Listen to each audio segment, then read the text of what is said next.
This is a statue of the mummy of a deceased, visited by his bird soul. It is black in color with inscriptions all over. The bird is known as the Ba bird, according to Egyptian belief of the afterlife. Ba unites with the Ka and the Ak, a principal aspect of the soul.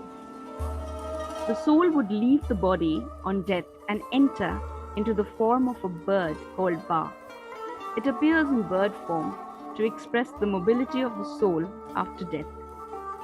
Originally written with the sign of the Jabiru bird and thought to be an attribute of only the god king, the Ba was later represented by a man-headed hawk. They were often depicted hovering over the mummies of kings and commoners alike.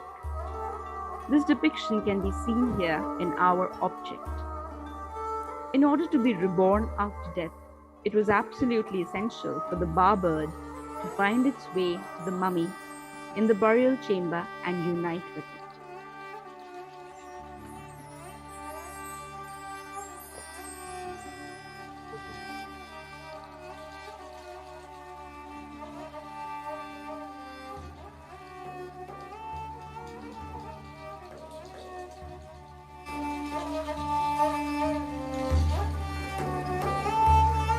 Make sure you like, share, and follow us at Museums of Gujarat on Facebook and YouTube. And remember to press the notification button on YouTube to be notified whenever we post a new video.